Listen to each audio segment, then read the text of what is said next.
I am live. Happy Friday, everybody. Let me turn off this fan. I'm turning off the fan. I hope I don't expire. Happy Friday, everybody. I'm stalling because I want to keep the fan on. You know what I just did? The answer is never, right? It is so hot today in Connecticut. Maybe not in Connecticut, but it is hot in this room. We are one floor up, and I thought I'd just put, when I came in, I was out most of the day running around with the kids, and I just came into the studio an hour ago, and I thought, let me put the air on so I don't expire. And Jay just came in after me and said I had accidentally put, you're ahead of me, right? The heat on. I mean, I am like, wow. Let's see how this goes. Happy Friday, everybody. I am so happy to be back. I am so sorry that I was gone for those 3 weeks. The vagabond returns, right? The prodigal returns. I am so happy to be back and be with you on a Friday night. And what a great show I have tonight. Welcome back to Ribbon Candy Hooking. I'm Deanna. The show I've been working on has been a few days in the making. It's just one of these things that evolves. And it is, tonight we're going to be talking about Helen Cather Talent. I keep saying Tarrant Talent. And this is my favorite book. You've heard this before. This is my favorite book, and you're about to find out why. It is such a good dig in, dive in, cozy, romantic, historic, inspirational book. It's just over the top, off the rails, crazy, fantastic. You are gonna love. If you love the more history type episodes on a Friday night, a nice cozy Friday, this is going to be the best night for you, I think, ever. Oh boy, what's going on here? Let's see. There we go. Let's see who's here. I see the mama bear is there. Let me start at the top. Oh, Teddy is there. So Teddy is my son. Most of you know that. Anita, if you are watching, do not worry. You did not do anything bad. Sometimes Teddy spams us a little bit with emoji faces. He's 9, and he always tunes into Mama's shows, and he always tells everybody with ears, which, as you can imagine, is most people, all about Mama's show and ribbon candy hooking and all of that. So he always tunes in. He's here right now. Hey, baby. Gami loves you. Gami's on too. That's my mom. There we go. Teresa, happy Friday. Cheers. Good to see you.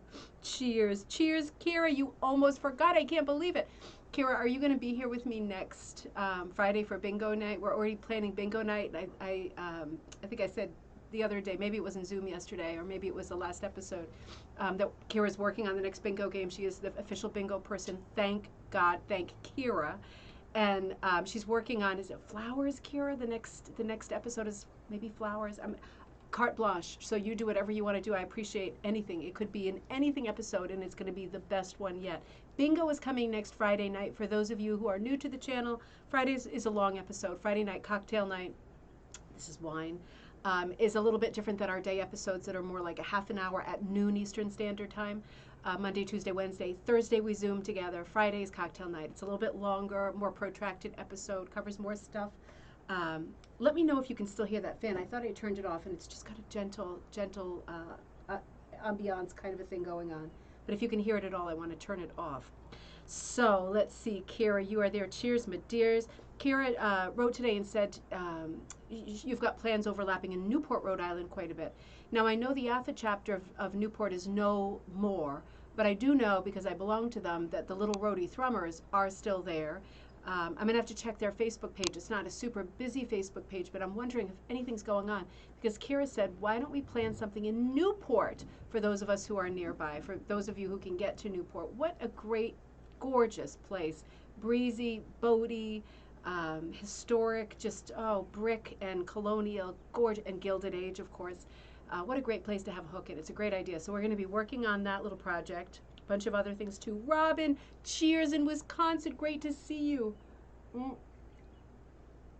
Kaz, great to see you. Happy Friday. Happy Friday. Chrissy, cheers, my dears. Oh, I've missed you too. So much. Really, so much. This just, routine is great, but a routine like this where I can see you and I just feel connected again to the world. I know everything is coming back so quickly. It's a little bit worrying for me. But this won't change, because we do live, most of us, quite a ways apart. And this won't change. We'll still be able to be together like this all of the time for, I hope, knock on wood, all of time. Christine, Dave, oh, you're back, Dave. I've missed you. I was thinking about you during Zoom yesterday. Kaz, Patricia, great to see you. Oh, thank you. Jill, great to see you. Hey, from Virginia, cheers, my dears. Pat D and Georgia, great to see you. Gonna have to be careful I'm not drinking this wine for thirst because it's so hot in here right now. Keep an eye on me. Let me know if I look like I'm going over the top here. Flowers. Yeah, Kira's son Connor is going to camp. He's right at that age where it's time to go off and have an adventure, and it's heartbreaking and hard. I know. We're gonna plan a lot of stuff together so that we can forget about the stuff that's hard, you know, this summer. And in a few summers it'll be me that'll, you know, I'm going through this with Teddy. I really feel for you. Joan, good to see you. Heather, good to see you. I got to see Heather yesterday. If you were on the Zoom call, we had such a nice Zoom call yesterday. You know, we talked about a whole bunch of things. I wanted to remember some of the more important ones, just to touch on briefly. Robin had asked if I had ever done anything. You know how I just spew ideas, and I hope that you'll run with them. Sooner or later, I'll run with them too, but I can only do one thing at a time. So I keep putting ideas out there like a dam like broke, you know. And Robin said, have you done anything with the idea of, remember how I bought a beautiful rug off Facebook Marketplace? It's a house, like a 1920s Art Deco house, and there was a lot of color loss in the sky. It had a weird color roof, like orange or something, like a Howard Johnson's kind of a roof. But it was a beautiful rug. It just needed some color control, some color management. It was beautiful the way it was, but the color needed to be a little more beefy to pop everything that was meant by the maker. So with that in mind, I had said on one of the episodes, you know what I'm going to do is paint the loops with dye and see how that goes, because the way that the rug stands, I don't have it handy, I don't think, but the way that the rug stands is it's such a problem, the color, that it's worth taking a risk trying to fix that one sort of aspect of the rug. And if it doesn't work, I will unhook it, rehook it in the color that it was, that the color I can see on the back meant to be.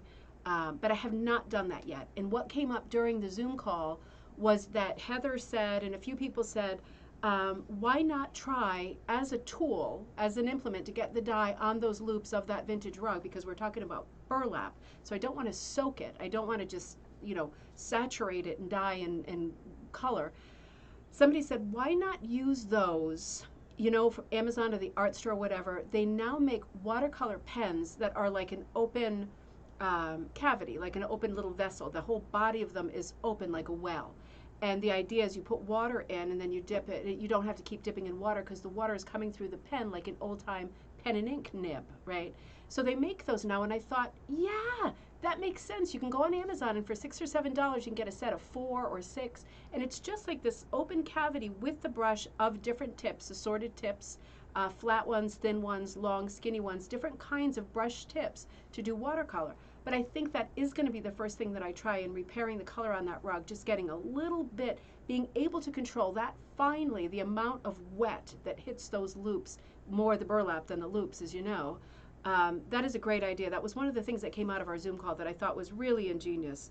Really good idea. Hey, Joan. Gail, good to see you. Morning, that's right. Oh, you are way across the world, but I am so happy to see you. Hey, let me remind you before I forget, I'm not even prepared with my announcements. I might have to do it later, actually, because I lost my sheet. I wanted to tell you about that book club again. If anybody knows the date for the book club, the paper must have literally blown away. New Girl in Little Cove, the Day Evna Monahan book that we're doing in July. If you know the date, please put it into the thread because I lost my paper. But it's going to be at 4 p.m. Eastern Standard Time. The author is coming on to talk to us because the book features very heavily a group of rug hookers. It's a beautiful, really fun summer read, a nice book set in Canada in the 1980s. Really nice. The first in our book club series, our new book club series, which is Hook and Book. So, oh, you have those watercolor pens, Christine. Hello, Joy. Hello, Carol. Hello, Janice. Things are happening. I missed all those announcements. But in any case, please put the date if you know it, because that's coming up. You don't have to sign up for it. And this weekend, I'll post the Zoom information in our Facebook group, which is Rug Hooking and Punch Needle Club. Some of the other things I want to tell you really quick before we move on to content, which is going to be so good tonight. I did some dyeing for the dye class that's coming up this month. I try to do about one a month. This is a bright colored month this month. The theme is flower power. Sorry, the theme is summer of love. Flower power is part of that, of course. But I did a bunch of colors like Woodstock, bonfire. There's 3 wools and 3 long quarters of door wool. These will be for you full skeins of Briggs and Little, 100% wool. July 11th. Jill, that's what I thought. So I'm sure you're right. That's what I thought. I just didn't want my mouth to say it and be wrong, but I was sure it was the 11th because I can see it written on that paper. July 11th, first Hook and Book Club meeting. Dayevna Monahan's New Girl in Little Cove. A lot of people have ordered it already. It's also on Audible if you'd rather listen to it. Super, thank you. 4 p.m. Eastern Standard Time. Again, you don't need to sign up, but let me know if you don't see over the weekend me post the Zoom information so you can calendar that. So 3 colors, I think this is called The Beat Goes On. 3 really bright colors for the Summer of Love, and then a bunch of, these are half-size skeins that I did, and then a bunch of, like these guys, I did a hand-painted one with hearts, like a graffiti one. I did a drip technique. These are all different techniques. This one actually drips into an ombre. And this is a complete tie-dye, right? I did tie-dye with a piece of door wool, a technique that I call Easter Island, and I'll show you why if you're in the class, but this is going to make something great to cut up, completely door wool. So those are on there. I think the class is 95, and it comes with all of the wool, all of the skeins, citric acid, synthropol, all of the dyes. Some dyes in screw-off tops. I don't play with pouches at all anymore. For myself or for classes, it's just too messy. And for some, and a bunch of squirt bottles to do these kind of fancy techniques. So I'm going to have already put the dye into your squirt bottle. So we're just ready to go. There's going to be no sort of prep time, just adding water, we're ready to go. That kind of a class. So that's coming up in July. The date's not on the top of my head. How professional am I? But look out for that because that is a good and expensive class that comes with so much in terms of supply. And it's a 3-hour class, so you're able to ask questions. If you don't like the bright Summer of Love colors, you can do them darker to make them primaries, or you can do them lighter to make them pastels. You don't have to end with the really bright psychedelic 60s colors. You do what you like for your palette and what you think you'll use.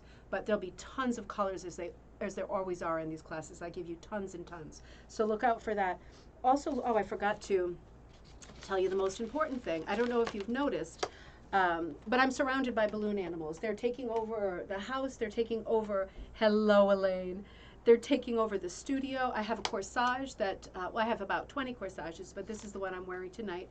The kids have been going crazy. If you're friends with me on regular Facebook, the kids have been going crazy with making balloon animals and making videos of themselves making balloon animals. But when I say balloon animals, I really mean dogs. We really don't do anything but dogs. Although Teddy made a lemur. If you see this guy, he made a lemur.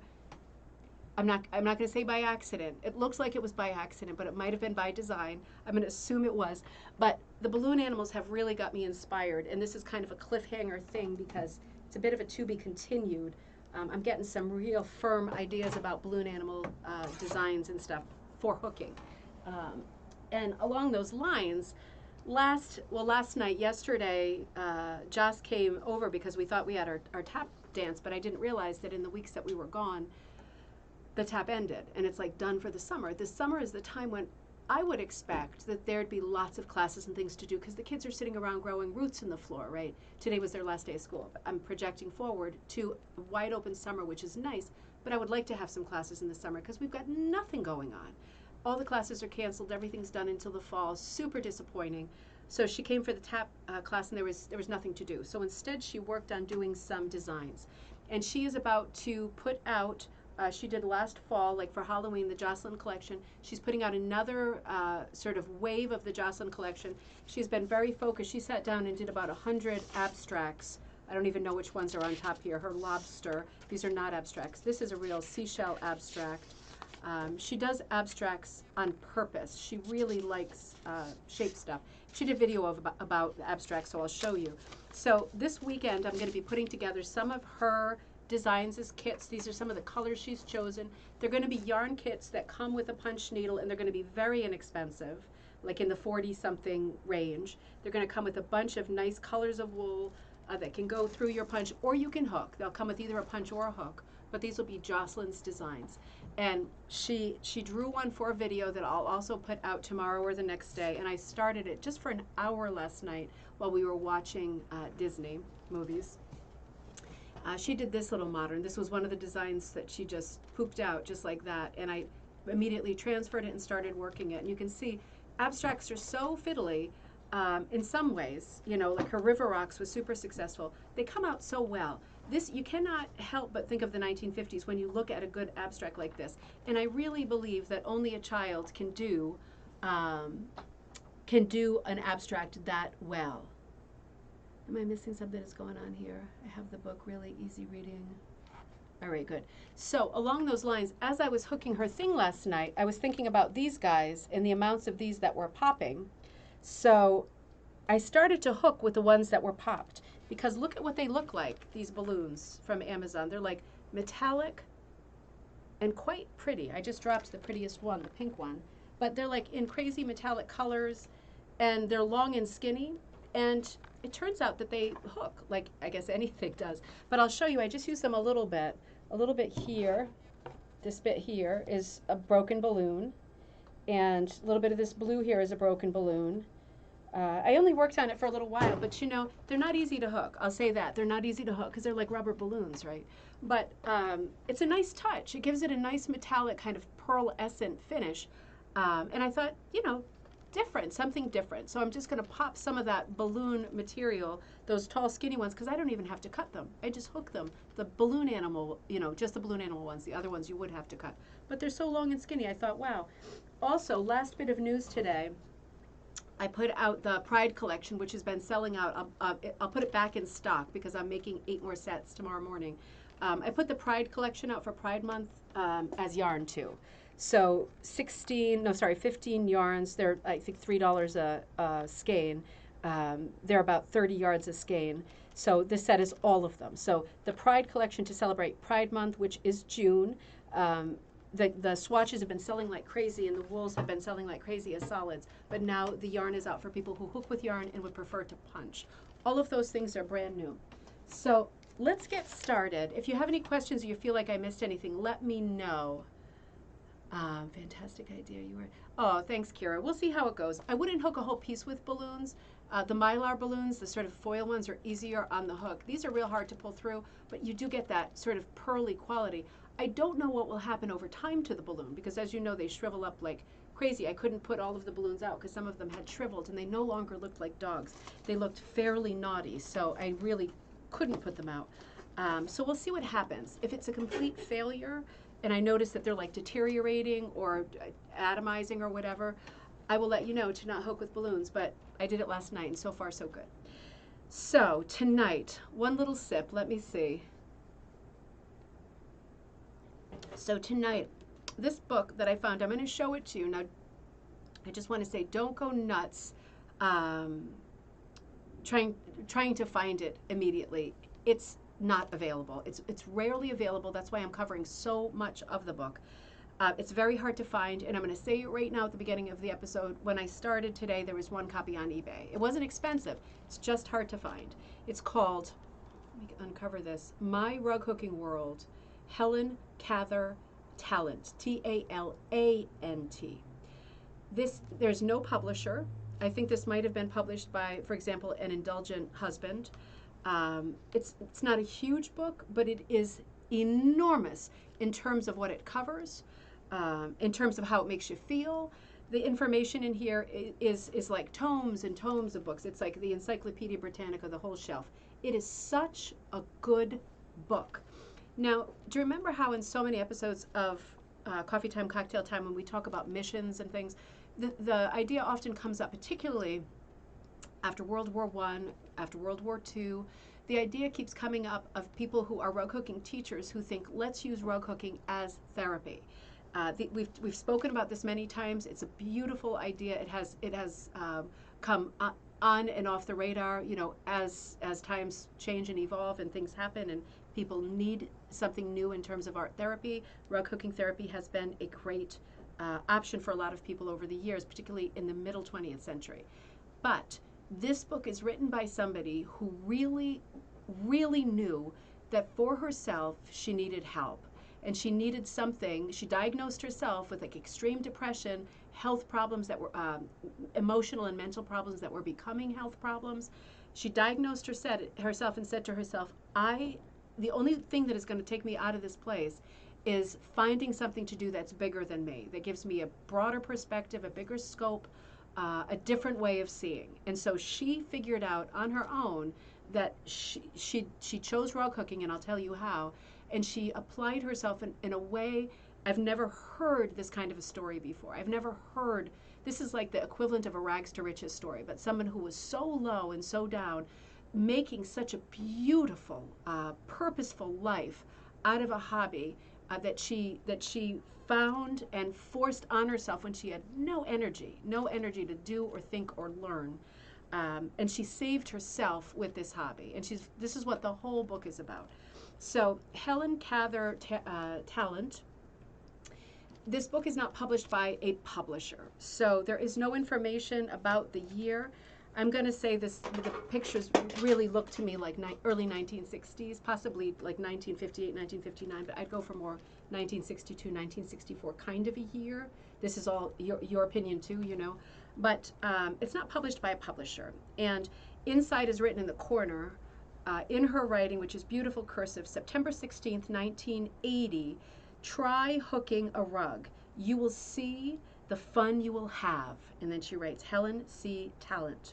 Now, this book is written by her, illustrated by Joseph Newman and her husband Earl Talent, meaning the photographs. And I will say that I looked her up. It's very hard to research her because there is really nothing known about her other than the presence of this book in the world, and very few copies of it at that. She was born, actually, I don't know when she was born, but she died on May 31st. She was born in the 1800s, the late 1800s, died May 31st, 1984. So she died at quite a sort of accelerated age in Plymouth, Indiana. It seemed to me from looking at the ancestry thing, there's no really good meaty information on her life, the specifics of her life, but most of the dates and places are in Michigan. So I thought that's a great clue. I know some of you are out that way. That is a place I need to get to sooner rather than later. It's going to be the place to start researching Helen Cather Talent, because she was a prolific teacher. She did huge rugs, as you can see here. She did this scope of thing, which is extraordinary, right? Extraordinary size.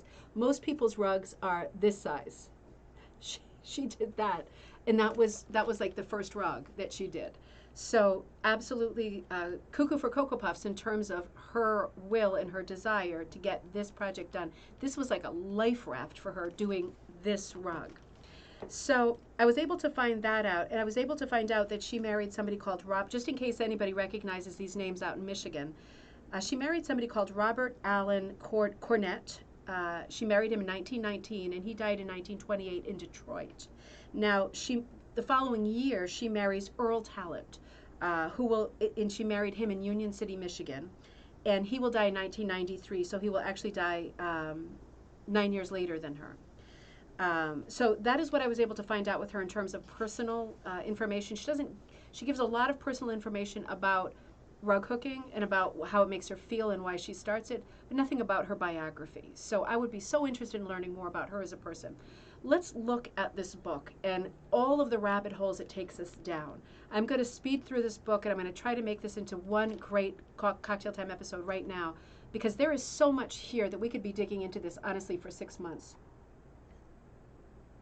And as a result, we will return to it again and again. So I'm going to show you some of the pictures that she shows us. These are all color pictures in this book. There's not a ton. There's probably 20 or 30. But I'm going to show you some of them because as she became a teacher, and we'll get there, she includes a lot of rugs that seem to be by her students who obviously loved her very much. And this is one of them. This is called Yorktown, and she just says Zeiser design, which we know means that it was done by Louise Zeiser, who did the heirloom rugs in Providence, the heirloom rug company in Providence. So this is an heirloom or a Zeiser rug design. It was hooked by Frida Engst, and it is a copy of an old Aubusson carpet that was in the Moore House at Yorktown, Virginia. Maybe that rings a bell for some of you too. That it's in that home where Cornwallis and his men surrendered to General Washington's men in 1776. So very historic home, very historic rug. This is a copy of that rug, and it was done by the Heirloom Company, specifically Louise Zeiser. So this is the first piece that she's showing us, done by one of her students. Absolutely gorgeous. We talk about this kind of composition all the time, this sort of staggered geometric, where you've got a composition that's like a skewered checkerboard, and you're putting the same two motifs in every other square. So successful, you often see one square as a hit or miss and the other as a floral. And this one, we're seeing designs in both. And then she shows us this nice composition. Let me show it to you first, and then I'll tell you the particulars. What she does in this book is show you so many different themes. So many different themes. She was not a person as a looker and a seer or a teacher who really liked any one niche. She liked everything. She loved everything. This is the old grist mill. It's another Zeiser design. It's another heirloom design. This is a pictorial copy of Millbourne Mill of Cobbs Creek, Pennsylvania, well hooked. All the colors were dyed with Todd, T-O-D formulas. Now, I'm going to say, just in case you don't know, and why should you, Todd formulas, this was a book that came out around this time, like early, middle 20th century. Maybe a frame with roller mechanism like a Chetty frame. You're going to find out, Heather. You're going to find out. In short, she has her husband build her the frame for every rug that she does. But that'll be part of it. It is an extraordinarily big frame. So the Todd method literally means T-O-D, triple over dyed. It's a jar method, right? The jar method has been going on forever. The dyeing with a jar, mason jar, is not a new thing. It's the Woolly Mason Jar on Facebook is a great group, and that's specifically what they do. But the jar method, or the Todd T-O-D method, has been going on forever. And it was written. The book was written by Lydia Hicks, and it was a pamphlet. And she was aware of it. Helen was aware of it, and she used it often. And she knew Lydia, who wrote the pamphlet. So she commonly refers to, in this book, the Todd method, and it literally means triple over dyed. And it's a direct reference to a pamphlet that was popular then, that is not at all known now. So that's just a side note. If it comes up again, or if you end up getting this book, that's what that's all about. She dedicates this book to the memory of her mother, who was called Emma Cather Musser, an artist whom I never knew, which already is sad, right? This like starts choking you up already, but from whom I inherited my love for color. So I Googled her mom, and nothing came out. You know, the internet is so annoyingly prolific with some things. The things you really want to see, like what her mother's paintings look like, not a one. What her other rugs look like, not a one.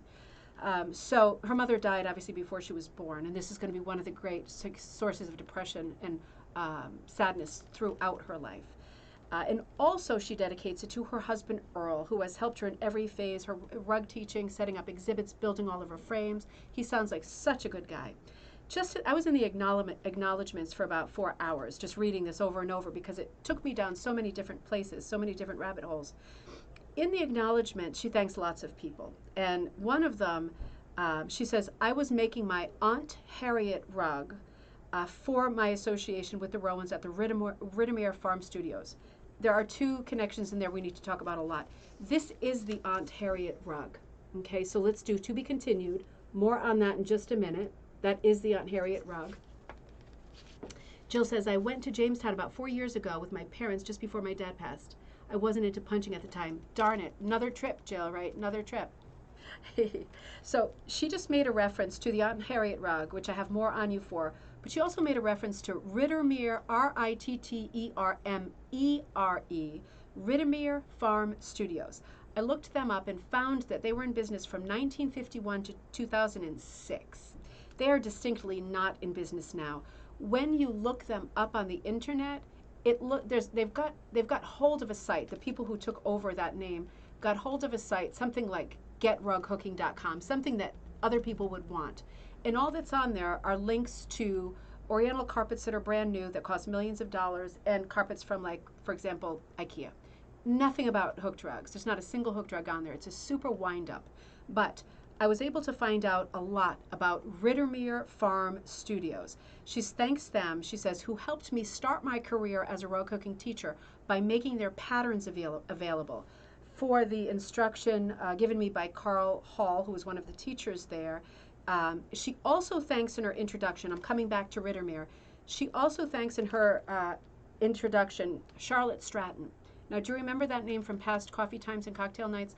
Charlotte Stratton had a rug cooking store at this time, 1950s, 1960s, in Greenfield, Massachusetts. And she was a teacher. She was an author. She wrote this book that we will look at this coming week on Coffee Time, Rug Cooking Made Easy. We're going to look at it this week. So hold the fire on the buying it, because this is a very specific book. So wait until we talk about this a little more to see if you really like it.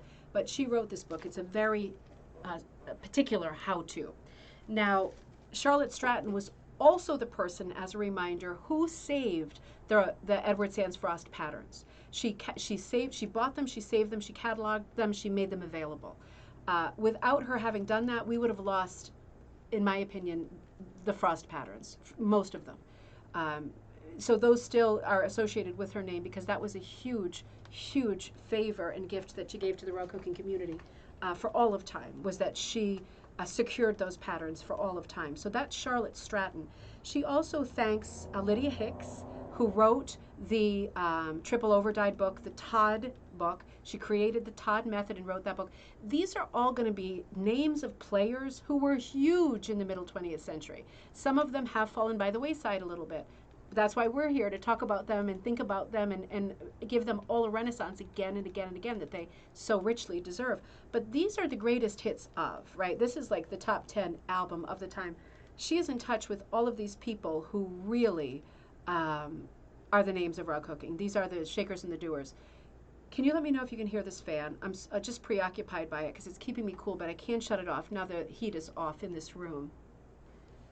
So she thanks Lydia Hicks. She thanks Ruth Davis, right, who at the time was the owner of the Yankee Peddler. She's naming all of the big names. These are all people who crossed her sort of radar, who were part of her life, helped her on her journey. They were all big players, and they all played an important part.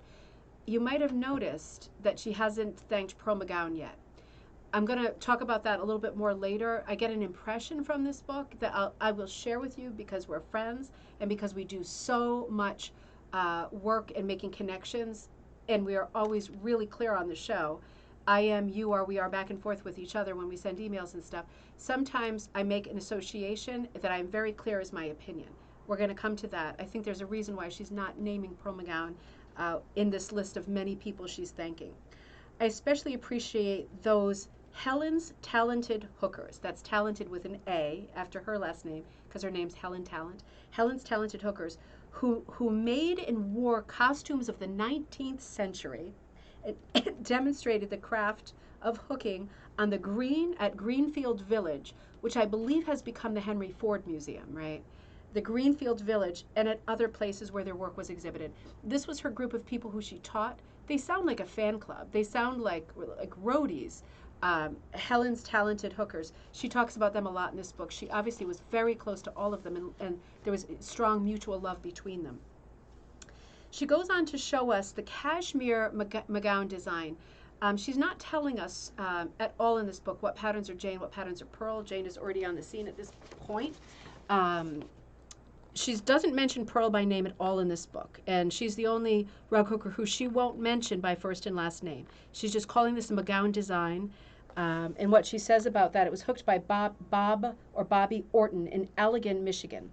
And she talks about, not about the design, but about the colors that were sort of employed in that.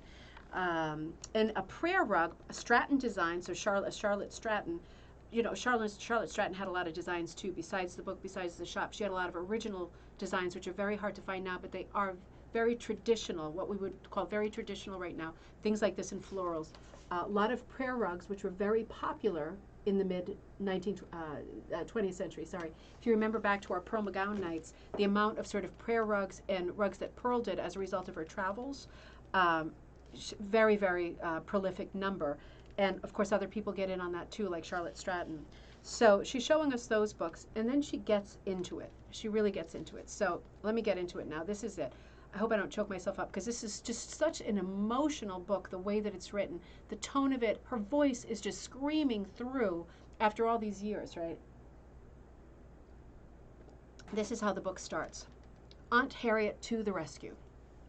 I'm going to do quite a bit of reading. I'm just going to warn you because I tried to edit out a lot of what I wanted to say tonight, and I just couldn't, because if I did, it would be a disservice. It's so beautifully written, and it's so clear the way it is. Her voice is so strong.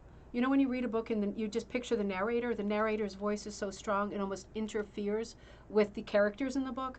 Her voice is so strong. I don't want to paraphrase it, and I don't want to go over it with my voice. There's going to be so many passages that I just read to you because I want you to hear her voice.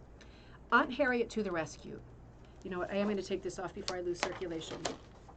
First words. Dear Aunt Harriet! Exclamation point. Remember, this is Aunt Harriet's rug. That's the title of it. Talented lady of bygone generation! Exclamation point. How I wish that you could know what your rug design has done for me. How it led me to finding myself in a new purpose in living. As I look at the lovely pattern which has graced my living room floor for 19 years, I also feel much gratitude to the present-day designer who copied your design, enlarging it somewhat and making it usable for a living room. She won't say who it is, but it's Pearl McGowan. That's Pearl McGowan. The pattern called Aunt Harriet is a Pearl McGowan pattern. But it is your spirit, Aunt Harriet, that led me on to work my way through my problems, personal, mental, and physical problems, and the difficulties that came to plague me as I searched for ways to learn your hooking craft.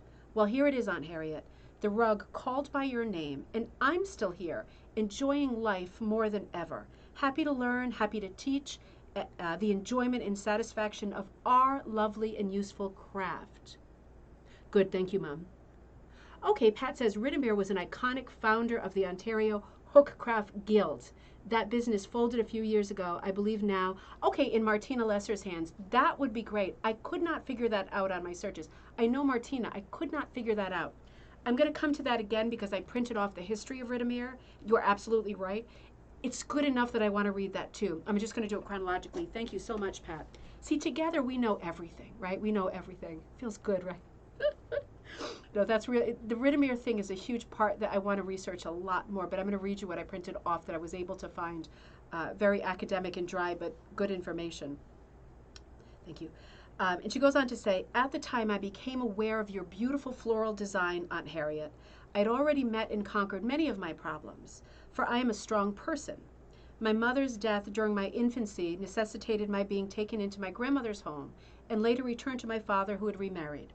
The adjustments required by these changes in a small girl's life were difficult, and signs of trauma became evident as I grew into my teen years. Later on, as a young adult, I became a nurse, happy in spite of hard work and long hours to assist in the process of restoring health to other people. It was a full life, for I had a husband and a family in addition to my nursing career. Life was better. Problems of my teen and early adult years were only a dim memory. The realities of my existence at home and at the hospital took all of my energies, and I found fulfillment in my busy days. Then the blow came.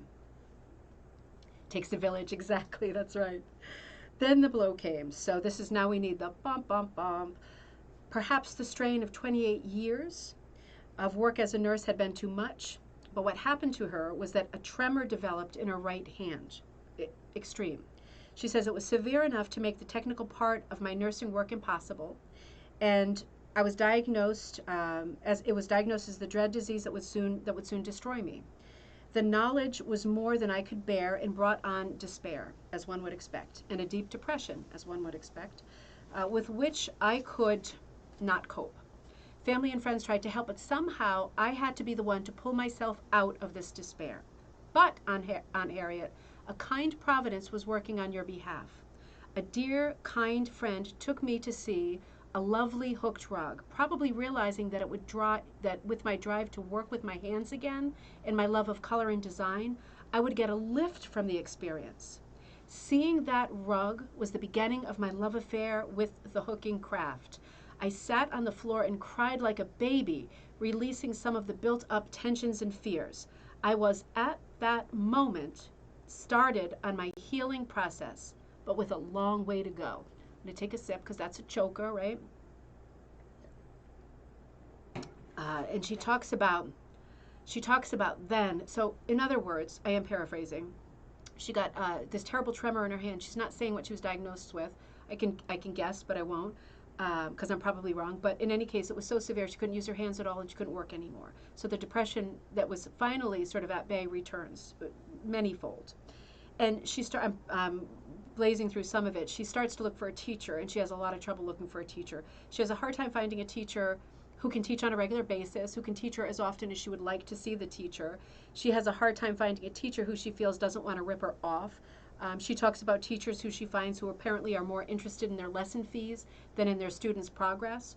So she really struggles for a while. She's got this idea that she wants to learn this, and she really struggles where she is in Michigan. She's not remote, but she just can't find somebody who can help her. I inquired about a teacher to the craft. When the teacher was introduced to me, so she finds somebody, I asked her to order the largest rug that she could find, specifying a floral pattern. Apparently, I sensed that I needed a really big challenge, and that if I was to regain my mental and physical health, I must give myself an unusual goal.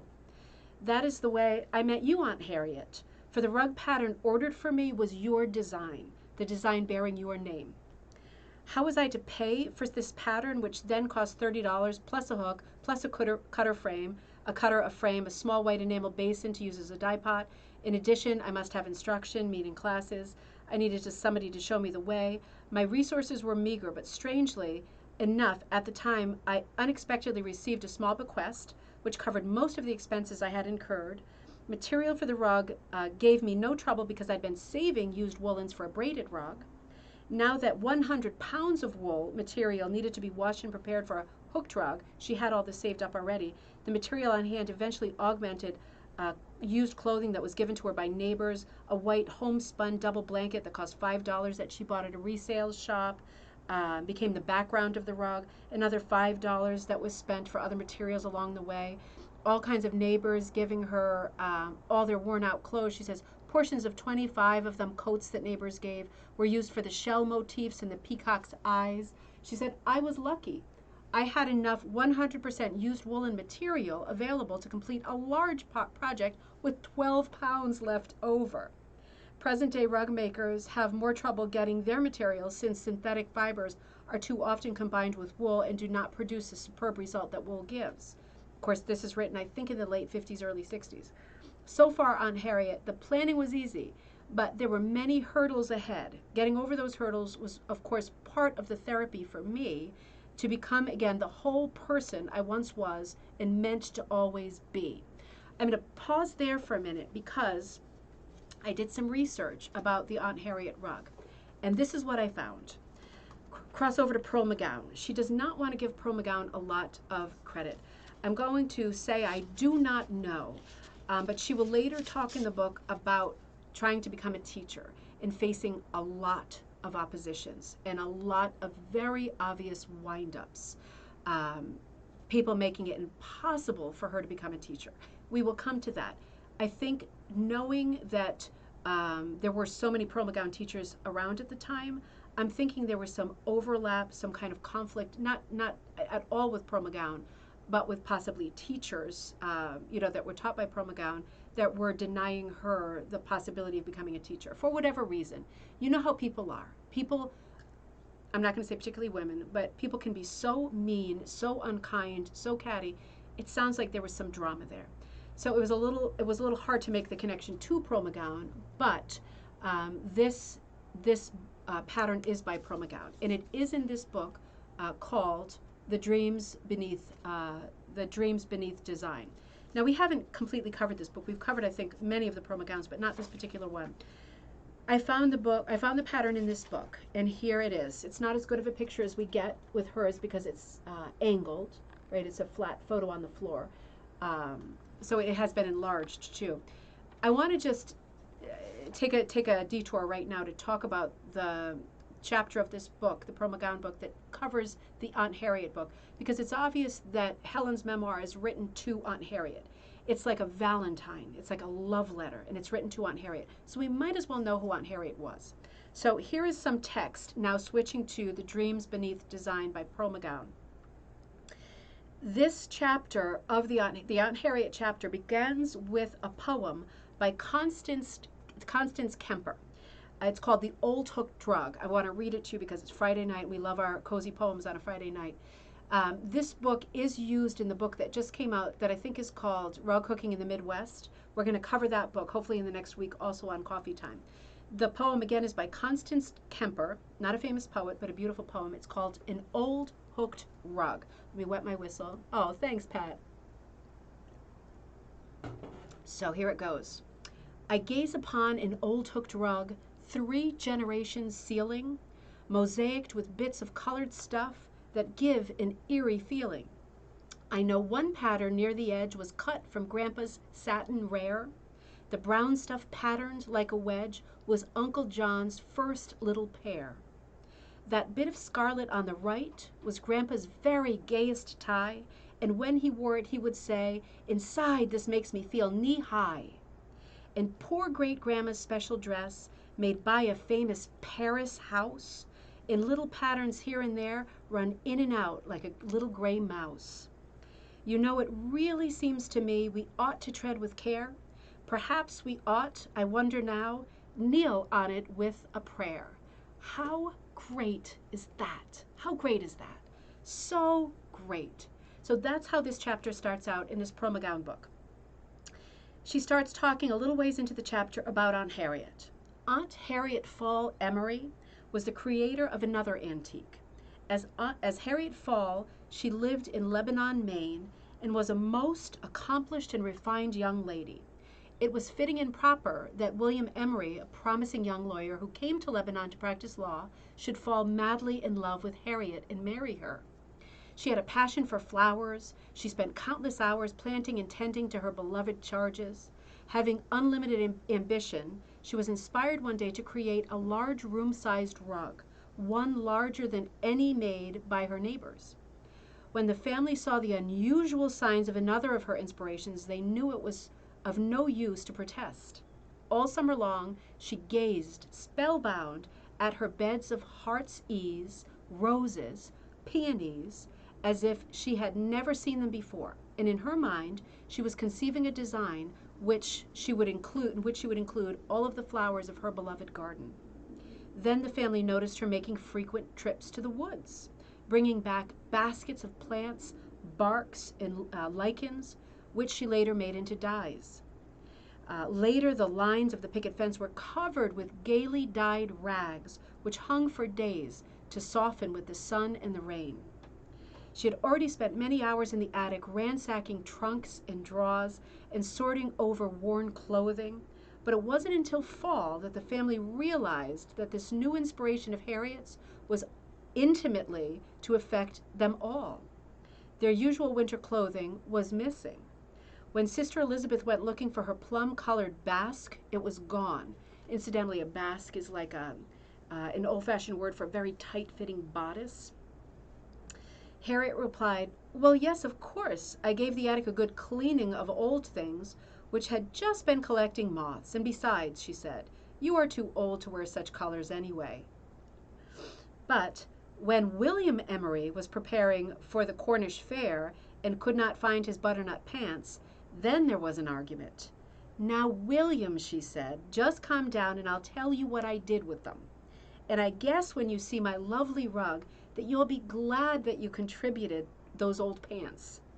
And now that you speak of it, there is something else that I want you to contribute. I want you to make me a very large frame and get me a lot of grain bags for my foundation." She's really pushing it. She must have been quite beautiful. He must have been quite in love. And so by fall, Aunt Harriet was in the midst of her boxes and baskets, all filled to overflowing with her hand-dyed rags, ready to make her inspiration a reality. All winter long, while the wind was howling outside, flowers began to blossom from the memories of the summer garden. Under her skillful hook, there came into being blue morning glories and Canterbury bells, purple petunias, yellow tulips, and sweet peas, even stems of rich, ripe strawberries. Not until the following June, though, did word flash among the neighbors that Aunt Harriet's rug was finished, and all flocked to see it. A few years later, they moved to Alfred, Maine, the country seat, so that William Emery might be able to better conduct his legal profession.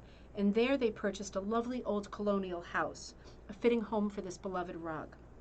At first, they used it in their own bedroom. It was then later transferred to the library. I wonder if this wasn't by suggestion of William, for he was always very proud of his clever wife, and perhaps he enjoyed having this constant reminder of the talented girl that he had wooed and won. But time makes many changes, as we shall see, and after Harriet and William were gone, the rug was demoted to the kitchen, and then it was rolled up and carried to the barn chamber, and it was finally thrown over a wood pile to keep the wood pile dry. There some small animal, said to be a woodchuck, chewed a huge hole right into it. There came a day, one who knew its worth redeemed it, and it was sold, it doesn't say who it was, then it was sold to Samuel Holloway, a New York collector, for $2,050. He repaired it at the cost of $500 and resold it to B. Altman and Company, the New York department store, where it then sold for $4,500. This is Pearl McGowan speaking. I talked with Mr. Haggerty of that company while in New York exhibiting, and he remembered the rug very well. He added to its history by telling me that he had sold it to a sister of a Southern governor, and no doubt at a good profit, who, so far as he knew, now had it at her home. No name. A picture of the rug was presented to me by Mrs. Fanny Fall Meserve of Bar Mills, Maine, a favorite niece of Aunt Harriet's, who felt such sentiment for the old rug that she had it photographed before its sale. That was the one I showed you of it on the floor. I copied the pattern in 1935 and adjusted it to be an oval of 8 by 12.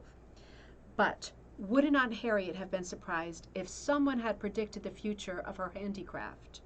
What a pity that she herself could not know of the regard we have for her artistry, and of that fabulous piece, price which it brought a century later. It has made my aim to catch the charm of the designs originated by such women as Aunt Harriet and bring them back to the hookers of today.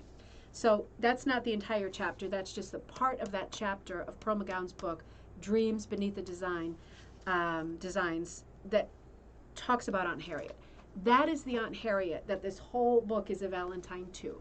So I'm now returning to Cather Talent, too many names in a short time. So now you get a real heart feel for who she's talking to. She's talking to Aunt Harriet. And now we know a little bit about Aunt Harriet, that young bride who stole the butternut pants of her husband and the plum bodice of her sister. That's who we're talking about in this book. So going back to where she is in her journey, she has had a teacher order her the biggest pattern that has ever been made, that anybody knows of. And she's ready to go. And she's got the material to make it happen. And she continues to have, this teacher doesn't work out. She doesn't say why. She continues to have a very hard time finding a teacher. And she slips back into a bit of a depression. All this great momentum kind of dies. She slips into a depression again because she cannot find a teacher who can help her through this. So who knows what's going on here?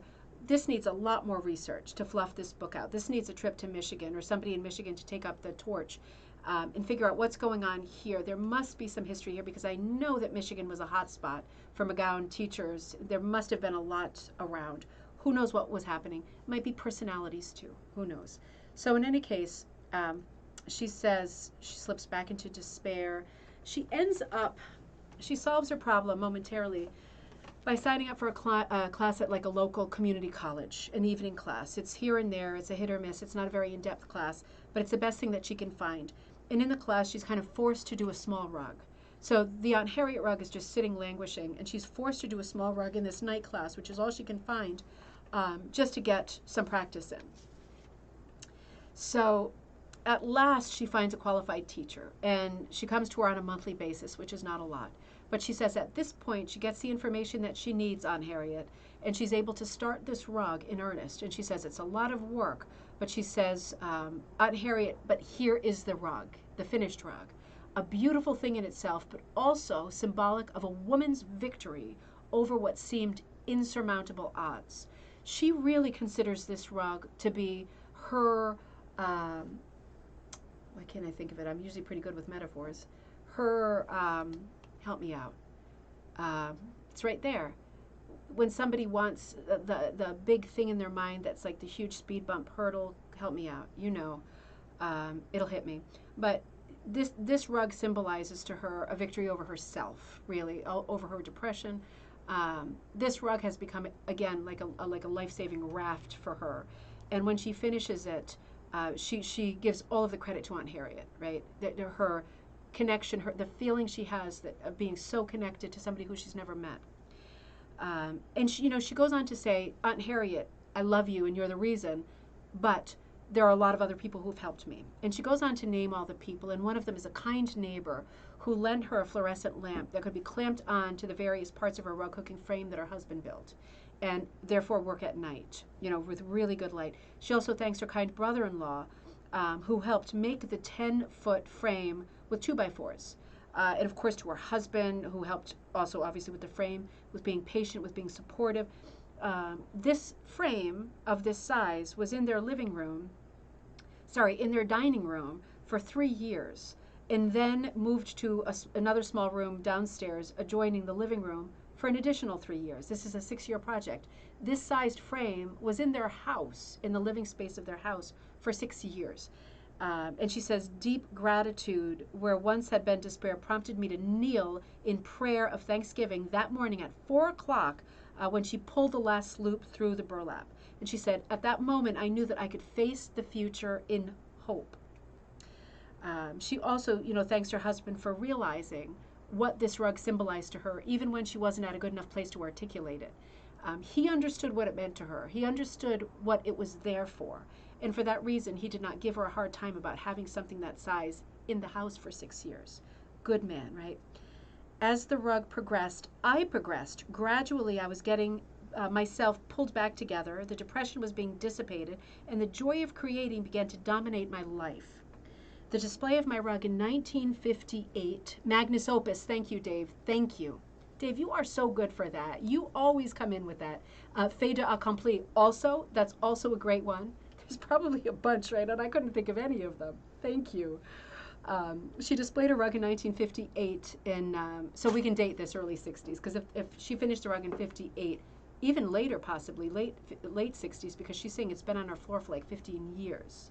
So maybe this is even later. Could this be a 60s book? I mean, a late 60s book? This couldn't be an early 70s book, surely. We'll have to see. Maybe it is. If I spent more time looking at the patterns that she shows in it, if any of them are later, we could push it back another 10 years. We'll have to see how it goes. No information, not by a publisher. So they display the rug in Quincy, Michigan, where she and her husband had lived, attracting hundreds of people, including neighbors and friends, but hundreds of residents of that area. Several women started asking her to teach, and she was very happy to say yes. And then came an invitation immediately after this event from J.L. Hudson and Company. That is also the department store, right? The Hudson department store in New York, to do a week-long show of just her rug, the Aunt Harriet. And it went up at Hudson and Company, and it was viewed by over 14,000 people. So to say that it won first prize in rug hooking, there was other rugs there, but this was like the rug that they were featuring. This is the one people went for. What a thing. Is it possible that anybody who watches this knows somebody who went to that show or went to that show? Wouldn't that be a thing? Number one, if we still had these beautiful old department stores that had these free public shows for the public, did this great service to the community by letting you shop, letting you eat, letting you look at exhibits. If they, number one, existed, and if number two, we could go back in time and look at rug hooking shows at a department store. What a time we live in when we've lost all this great stuff. We've got to fight to get this stuff back.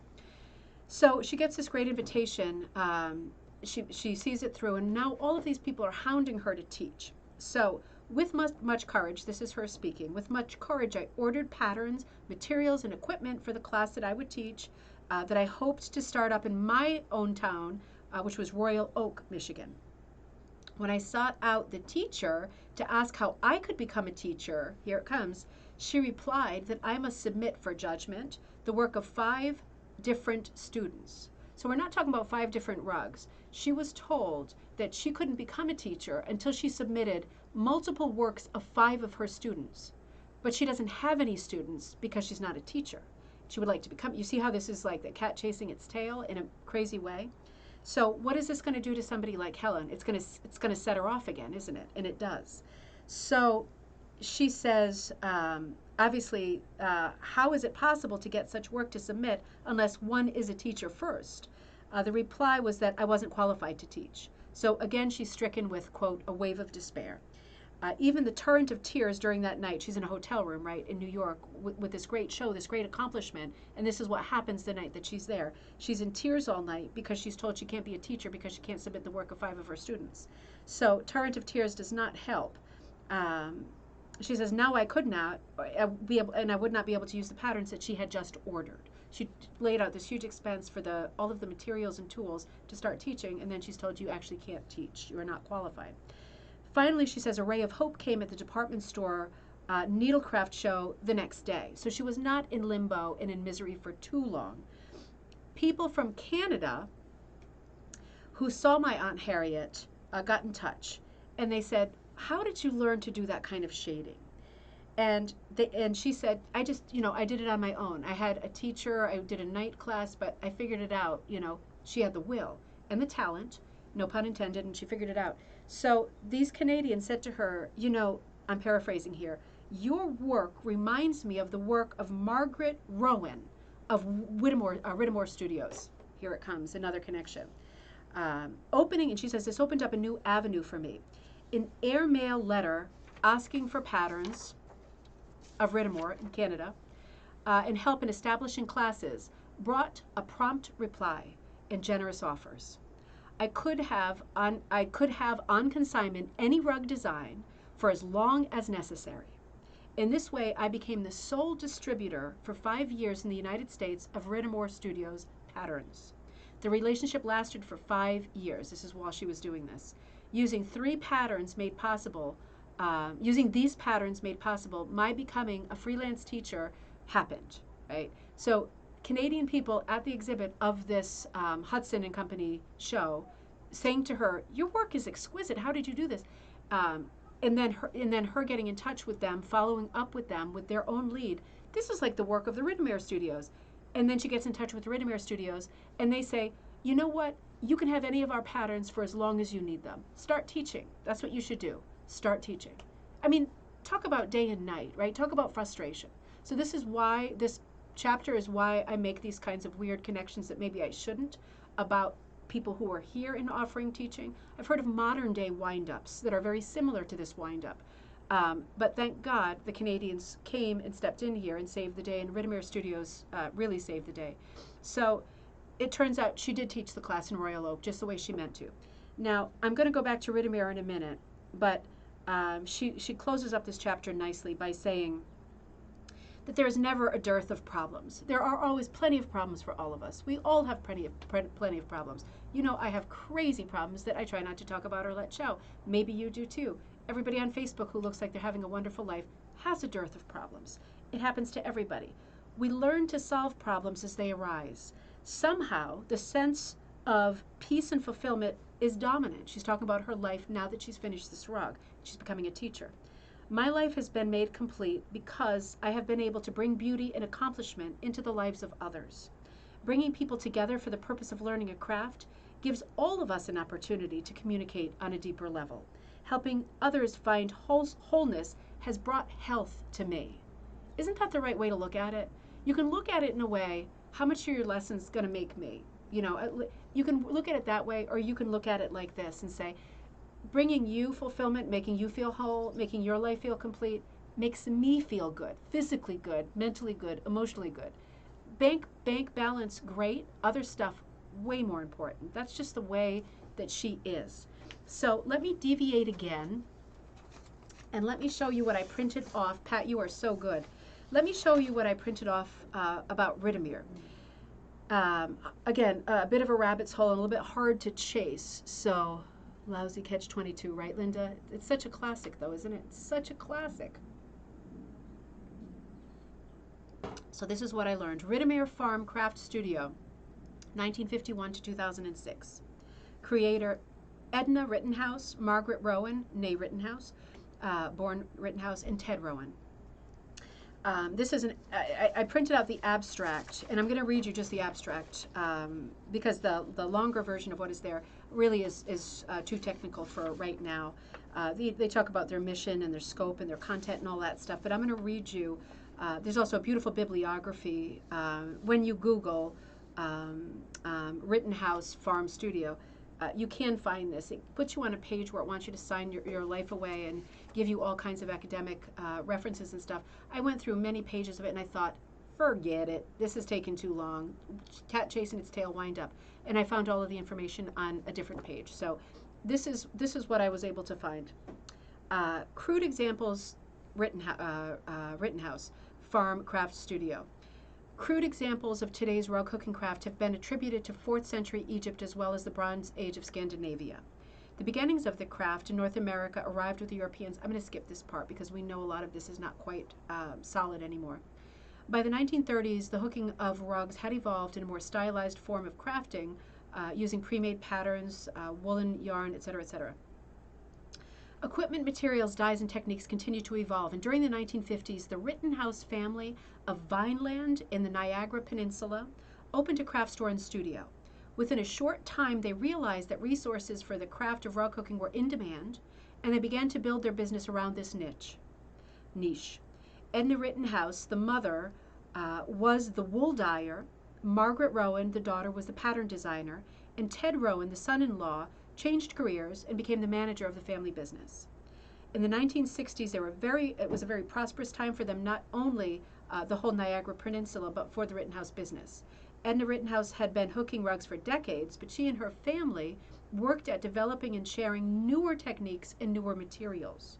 Shading materials were authored and published. Students became teachers. Creativity abounded in the demand for and the creation of new designs. Instead of using woolen yarn, they were using pure woolen fabric. Instead of using a standard cutter, they began using a uniquely designed cutter. Instead of using frames, they employed a tabletop method, more like a Cheticamp frame. The new material and technique resulted in a rug with a smooth, uniform texture and a soft nap.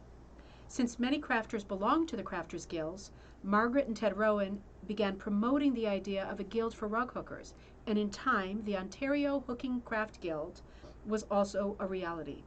A joint project between Chatelaine Magazine and the Rittenhouse Studio for Canada's centennial year of 1967 was extremely well received within the circle of hooking crafters and the Rittenhouse Farm Craft Studio. Became a North American landmark for crafters. From this point onward, the studio had a large customer base not only in North America but also overseas. The studio remained popular until 1984 when Margaret and Ted Rowan decided to retire. The Rittenhouse name had been preserved in the name Rittenhouse Hurst Field, which is a similar business located in Aurora, which is just north of Toronto. Now, that's where this information ends. This information is from 2010. So 10 years ago, obviously, and it ends there. So I like the Martina Lesser-Pat connection. I'm going to look that up tomorrow if you're all not ahead of me doing it already. That is a great lead because that doesn't come up in the first 10 pages of researching this defunct company. All that comes up are more wind-ups. So I'm very grateful that you said that because that is a lead. I appreciate it. I was trying to find patterns of the Rittenhouse company. There are a few out there, and I was looking for some that are more interesting. A lot of them are florals and very traditional. And I suspected, based on what Helen had said, that there are some very interesting ones. I found a very interesting one on a blog called Sunshine Rug Hooking. It was written by Elizabeth Martell, and it's a whole blog that you can look at, Sunshine Rug Hooking. But I want to show you the rug that she posted, because it really is beautiful. It's a one-sided prayer rug, but if you look at the design, it has a sort of playing card quality too. I hope that's not sacrilegious that I said that, because it's not meant to be that way. But it is a one-sided prayer rug. It is absolutely glorious. But the thing that really strikes me is that it does not have the typical designs of, for example, Eastern art. It instead has the very English designs, sort of illumination designs around the edges, all these little florals in here. That to me looks like sort of a medieval, right up until Renaissance type illumination, right? That you would see in the golden pages of a book or the beginnings of a chapter. Very unexpected. When you look at other prayer rugs, they are really taken motif for motif from designs of the place. This is a real deviation. You've got the one-sided rug with the sort of temple-shaped top, the sort of Russian onion top, but all of those wildflowers, unexpected. That's exactly what I was thinking when I thought Ridimere. So anyway, much further to go, and you know there's going to be future episodes in this conversation. But let's get back. It's 8:10. Let's get back to Helen. Now, in the beginning of the book that I was just reading, she talks about how she got into all of this and how this crazy fluke of these Canadians being at the show at Hudson in New York, the department store, how they were able to connect her to Ridimere, and how Ridimere was so willing to help her with resources. She was able to get going, and thank goodness she was, because who knows how many people she taught and inspired over the years. It sounds like it was a lot, right? So she goes on to talk about the hows, right? She goes on to talk about more technical things. I think I'm getting chilly now. I think I'm getting the worst complainer in the world, aren't I? I'm getting a draft now. So she talks about, the next chapter is called What and How. According to the story, this isn't the beginning of it, according to the story that has come down to us, Aunt Harriet used feed bags for the foundation of her rug, as many women did. Women of earlier times utilized what was available to them at little or no cost. Women today, most women have no access to burlap feed bags, but excellent burlap in several qualities is easily available as two-ply or monk's cloth or cotton. She talks about different possibilities. I'm going to bring up feed sacks on Monday in coffee time, because I had a great inspiration I was talking about in Zoom while I was on vacation on the Cape, a great feed sack inspiration that I'm going to share with you on Monday during coffee time. I don't want to take time out of Helen's commentary tonight to talk about this idea, but I've got a great feed sack idea that I think is a great hat tip to the earliest rug hookers like Aunt Harriet who worked with feed sacks. Wait until Monday. You'd be in suspense, right? Cliffhanger. So she talks about how women of today cannot get burlap, right? Feed sack burlap, and how there are other things that they can get.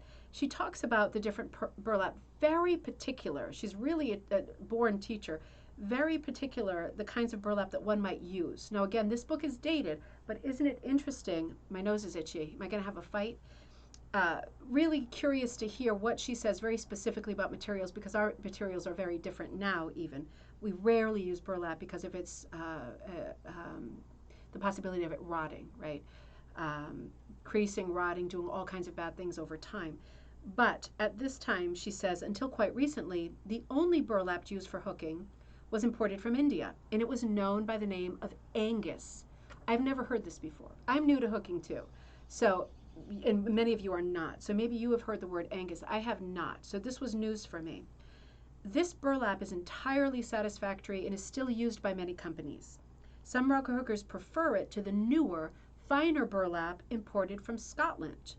The quality of this Scottish burlap, which I have heard of, and I have seen, and I have used, which is still commonly around today, the quality of the Scottish burlap is probably superior, but since the mesh is finer, I often suggest to my students who have arthritic problems that they choose patterns that are printed on Angus burlap because of the slightly larger mesh. Whoa. I mean, really, we talk about this all the time now, linen versus monk's cloth, or even burlap for people that have a hard time pulling, like to, hook primitive and wide strips, pulling it through. We talk about this all the time. We never hear about this in books from this period. We never hear about this in earlier books. Someone having the foresight and thought to say, if your hands are not that good, if your hands are not that strong, you don't want to exacerbate that by using something that's really fine and tight. Use something a little bit more of an open weave. She has the sense to say that in this little tiny book, right? I think that is amazing. The heirloom rug patterns, now this is Heirloom of Providence, handled by Mr. Robert Zeisser, who's Louise's husband. I'm going to show you more images in a minute because I'm flipping through them, and they're all worth looking at, are printed exclusively on this somewhat coarser burlap.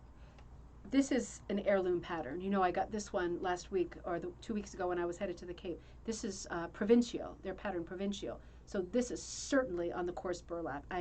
It's got some issues, and I'm going to take really good care of it because I love this pattern. So now, I had to put a heart next to this next sentence. So now you have selected your pattern, probably one that isn't too large for a first project, and one that would fit appropriately into a specific area of your home. I didn't take much off of these 2 pages, but I had to put a heart next to that sentence because I thought, Helen, you little devil, you of all people to say, I hope you've selected a small pattern that isn't going to invade your house too much with a giant frame, after she chose the biggest pattern she could find on purpose and had this giant frame in the house for 6 years. I had to put a little heart next to that because I just love her. You gotta love her, right? Aunt Harriet and other women of her day and later used only old materials, blankets and clothing. We may still use these articles, but we have also other sources of new woolen wovens. It's things especially dyed for rug work. Old clothing, if you are going to use it, must be ripped, washed well, dried, steamed, pressed, everything. New wool should be washed and dried and steam pressed. This is all advice of that time. It doesn't necessarily go for things that you're buying now. But she's very detailed in what she tells you. Good used wool articles can be bought inexpensively at thrift stores, garage sales. This is all the same. But she does again mention that the advent of synthetic fibers have made wool scarce, 100% wool scarce. And that holds true today, even more so for today. She talks about woolen mills catering to the hooking craft because there are so many more hookers at this time than there are now, and how woolen mills produce beautiful dyed wool for backgrounds. And she's basically saying over the course of pages, if you're going to need a lot for the background, so you might as well get that huge, stable, consistent piece from a woolen mill to get all that same color. But then just go and use your used stuff, the attic stuff, the basement stuff, the thrift store stuff, the garage sale stuff. Use that stuff for all the other places. For the big stuff, get it at the woolen mill. It's catered for you. It costs a lot. You're going to pay for it. Use it in the background where you need it. But in all the other places, use the stuff that you find. That's her general advice in this chapter. She does say very specifically, she talks about dyeing a little bit and getting the wool for that. Also, there are swatches, which are like strips, usually a set of 6, right? You rarely see these days. All in a series of one hue to shade, for example, a flower or to highlight a shadow. Collecting and saving wool of various sorts can be exciting and fun. And she says, Dorr Woolen Mills of Guild, New Hampshire is my biggest source. So I will just pause here to say Dorr Mills is it, right? I'm currently using Dorr wool every time I sell wool, every time I have a dyeing class. I always use Dorr wool because I know that you expect Dorr wool. But I'm also going to add, Dorr wool is not Dorr wool anymore, right? They don't make that in New Hampshire anymore. They import that. And all the wool that we have access to is going to work that way. Do you know of any woolen mill in this country anymore where they produce wool with a special Ida rug hooking? Because if you do, I would love to know. We would all love to know. I will blast the secret, I have to say, because I'm not good at keeping these kinds of secrets. But I would love to know if there's anybody in the U.S. who still does this kind of nice quality wool, not braiding wool, not the really thin stuff, but a nice quality wool for hooking that's actually made here, because even Dorr wool is not made in the U.S. anymore. Aunt Harriet's equipment was, as I'm sure you know, Aunt Harriet's equipment was rather crude compared to what is available to the modern rug hooker. And you know, I would add to that, that is absolutely true of this time, and I feel like we have more of an advantage in terms of things that we can choose in equipment now, but we have much less of an advantage now because there are not that many hookers out there. We are not in a situation anymore where you can find an evening class at your community college, or that the people in the neighborhood get together 2 times a week to sit in somebody's living room and hook together and chat. We don't have, I mean, if you do, you are very lucky, and it is very rare, but we don't have that anymore.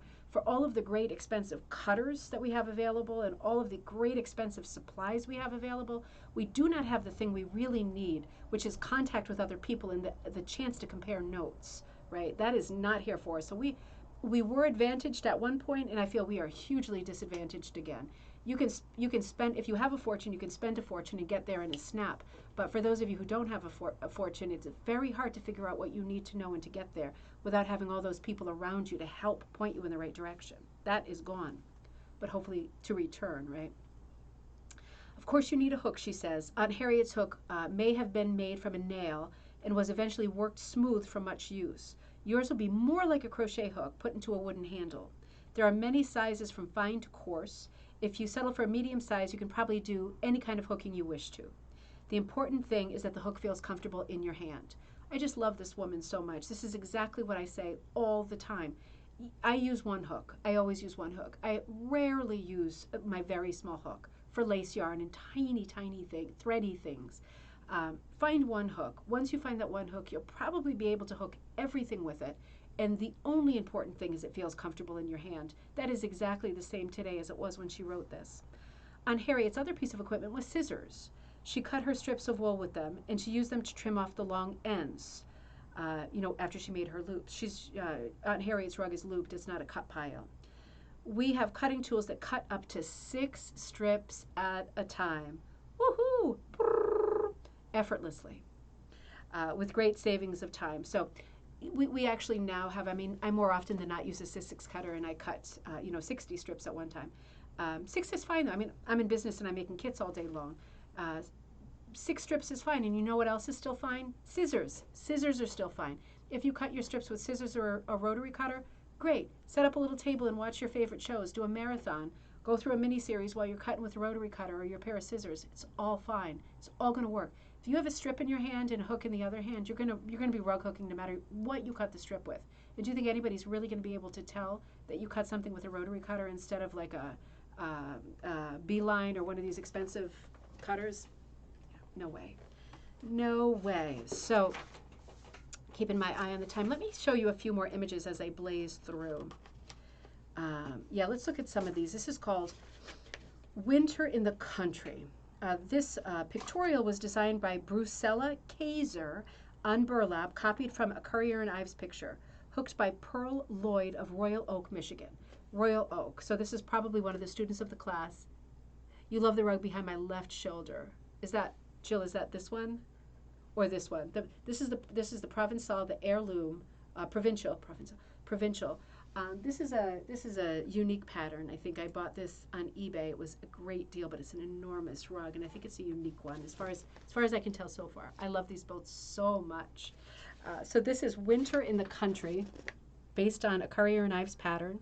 This could be an early 70s book. The more I look at it, look at the kind of quality of this photograph. This reminds me, Mom, of our old photographs when I was growing up. That's what makes me think it might be early 70s. Although we had more slides than we had photographs. We used to have our weekly slideshows on Fridays. I just lived for those nights of looking at all those slides over and over. This design is called Folk Art. This is another heirloom design, a Louise Zeiser design, hooked by Gretchen Bennington of Royal Oak, Michigan again. And she talks in each one of these about the TOD, the triple over dyed, the colors, which colors were TOD, triple over dyed. She talks about what number, if we're talking about Cushing or whatever. She's real specific in this book about how to recreate these. She's making sure that if you like the design, you know where to get the design, and you know exactly what colors this person used to hook the design. She's super generous with information. Let's look at a couple more. Again, this is profusely illustrated. The top one is going to be Saruk Oriental by Stratton Design, so that's Charlotte Stratton, hooked by Carmen Lewis, Royal Oak. And the one beneath it is another Stratton Design Persian Oriental, hooked by Alice Jabre of Southfield, Michigan. So one is upside down, but I don't think it much matters with these two examples. So quite similar, both Royal Oak, so they must have done something for a while, with Eastern-inspired rugs. This one is called Summertime, another Currier and Ives-inspired picture, again by Brucella Kaiser, who must have loved Currier and Ives. Who doesn't, right? Hooked by Shirley Spitz. So these Brucella Kaiser, Kaiser patterns, I tried to Google this too. Another one, no triple cherries, nothing. Brucella Kaiser. Does anybody know that name? It came up on Ancestry, but I couldn't match it to Brucella. That's a pretty special and unique kind of a name. I'm really sad that I can't find anything out more about her, because she was obviously in the business of turning Currier and Ives pictures into rug hooking designs. It's just another gorgeous one. Provençal. Thanks, Jill. Yeah, I found this at one of the big antique stores in New Bedford. There's like 3 there now. The 4th one is closed recently, which is a heartbreak. But there's always rugs there. This one was just like the best one they've ever had. It's in terrible condition, but for like $80, $85, it was. I'll take a better picture of it soon so you can look at it in its glory, but it is gorgeous. This next one is another Charlotte Stratton. It's called Anne Stewart, hooked by Dorothy Appleby. The entire project was hand-dyed, involved 8 months of hooking, and it took Best in Show. Okay, now we can date the book better. It took Best in Show in 1967 at Greenfield Village. Can anybody confirm that Greenfield Village is the Henry Ford Museum? Because I didn't have time to check that out. I'm just assuming it is because of the rug hooking connection and all of the names that have been dropped. So that one is really glorious too. So let's come back to, no, let's look at one more and then we'll come back to the meat and potatoes. This is Wadsworth Crewel McGowan design. I know that this is a pearl because we did so many segments of Jacobean inspired designs by Pearl McGowan. So that's this one. Very, very good, huh? And this one is Turkish Ornamental by Carl Hall. Close, I'm afraid the moths are coming in.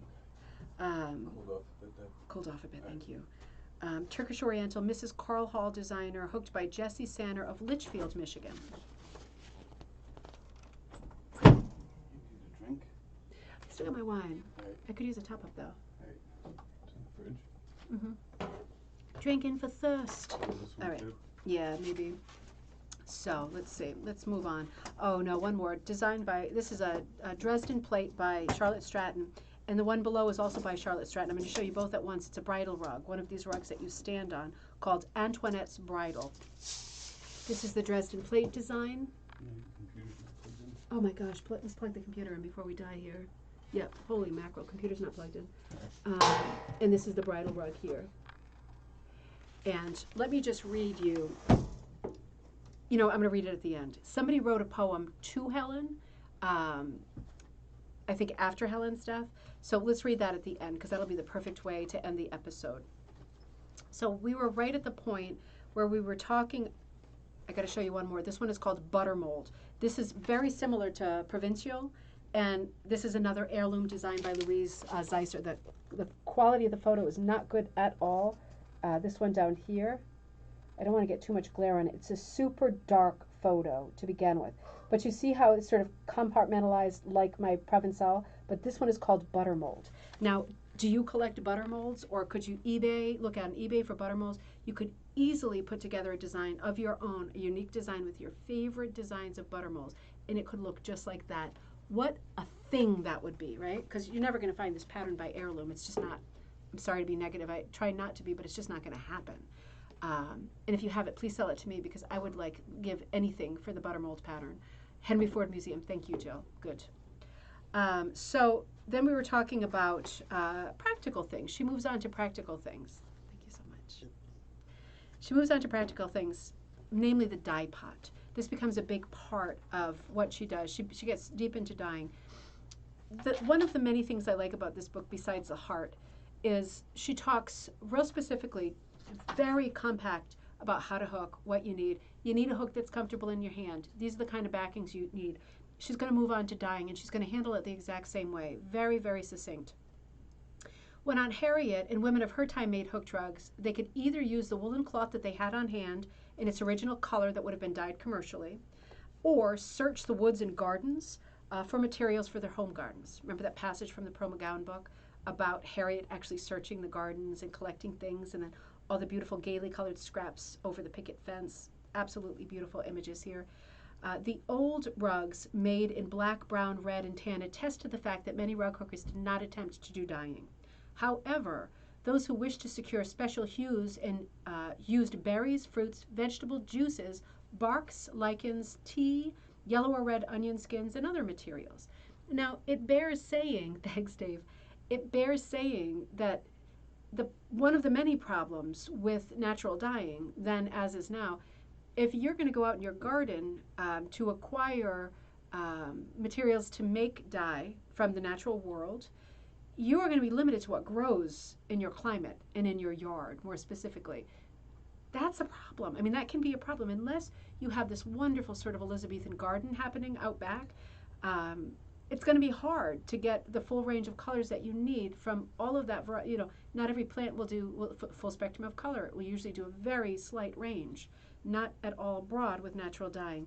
So she really is sensitive to that and realizes that dyers of Aunt Harriet's period really had an uphill battle with figuring out how to make these. Aunt Harriet particularly, to think that that rug ended up on a wood pile. But you saw the picture of it. It was not a great picture, and it was very, very slanted.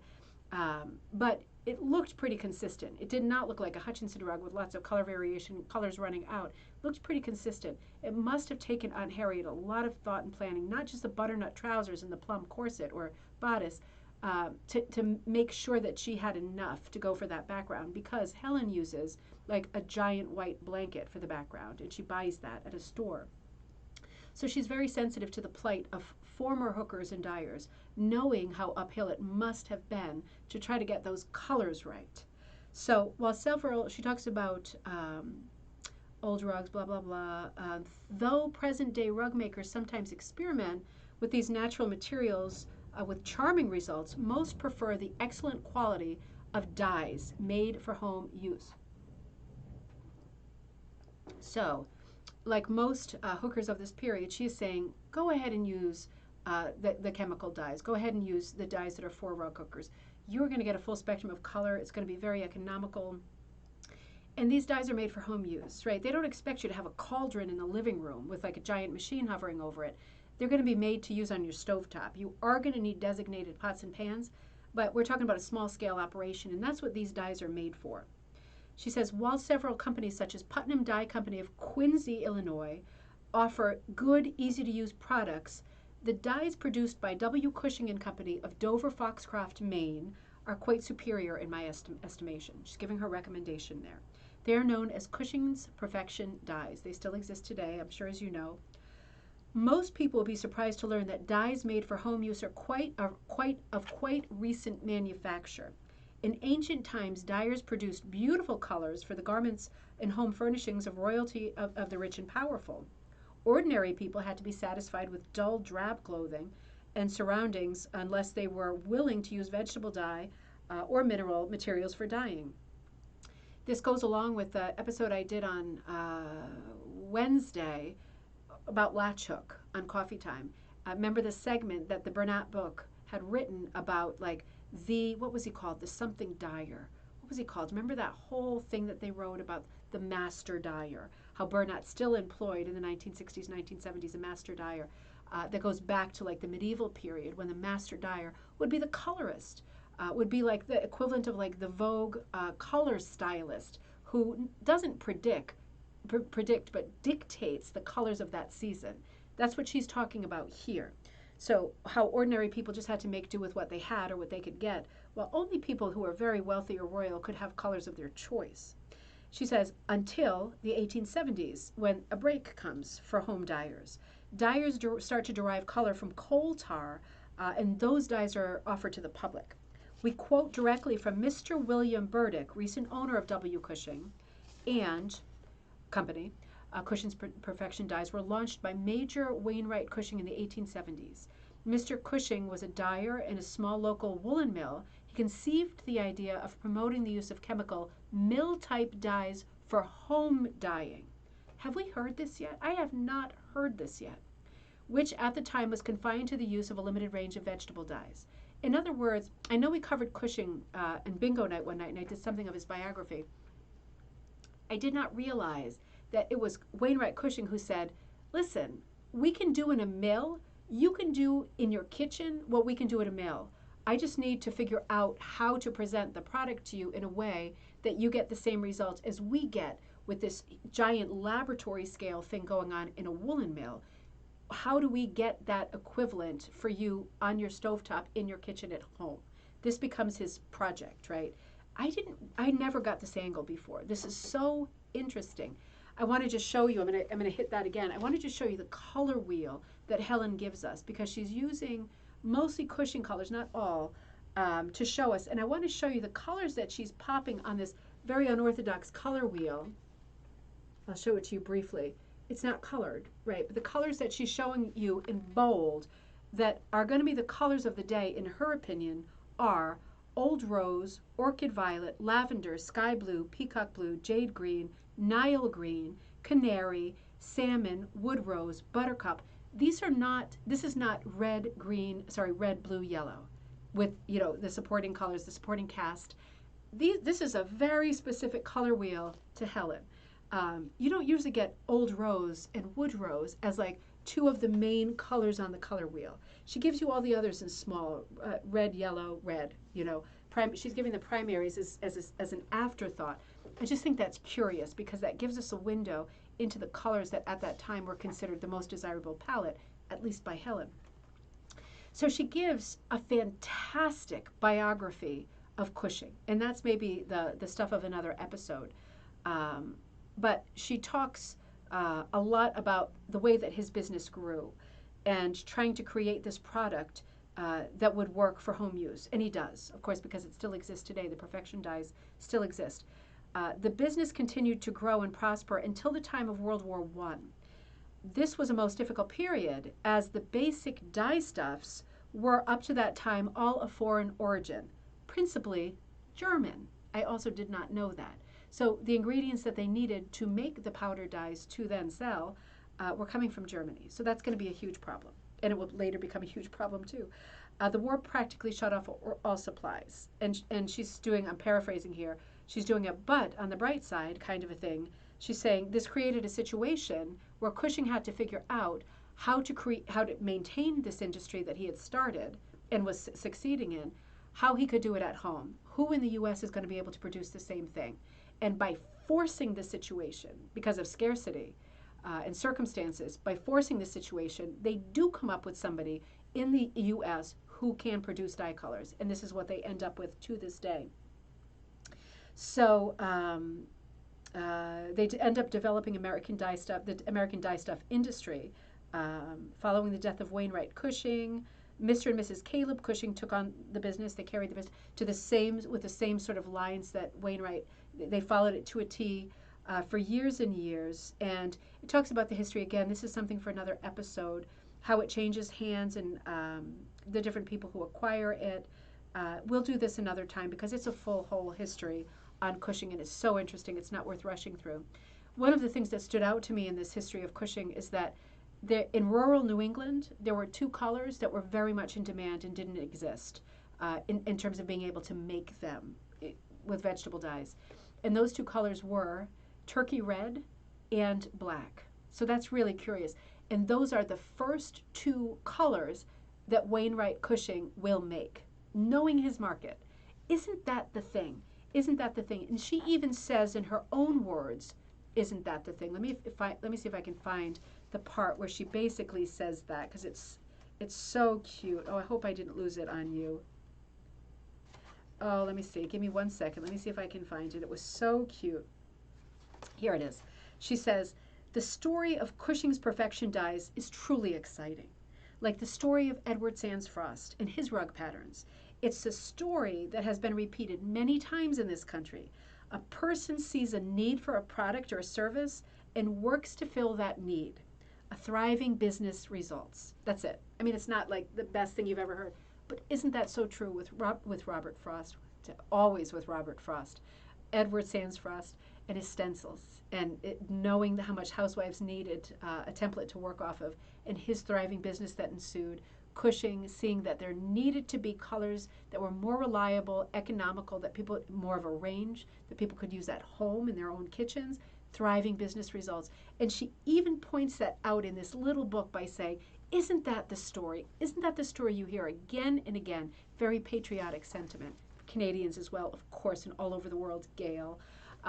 It's a story of everywhere, isn't it? Somebody picking up on something, a hole in the market, and really working to fill the hole with something useful, you know. I just absolutely loved that.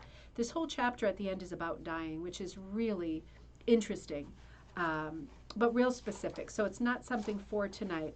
I'm going to read toward the end, and then I'm going to show you a little bit more. At the end of the sort of how-to, she does the final chapter, which is called Exhibits, in parentheses, Showbiz, which is so cute. Now here we go. She says, the morning of June 26, 1965, so clearly this book is older, was clear as our caravan moved quickly down the highway toward Greenfield Village, the setting for our first and many subsequent hooking bees on the village green. We had prepared well. Our pickup truck and 2 cars carried the 58 listed entries, and several entered too late for the listing. They brought those anyway. In addition, there were easel-type frames, specifically sized, one made for each rug by my clever husband.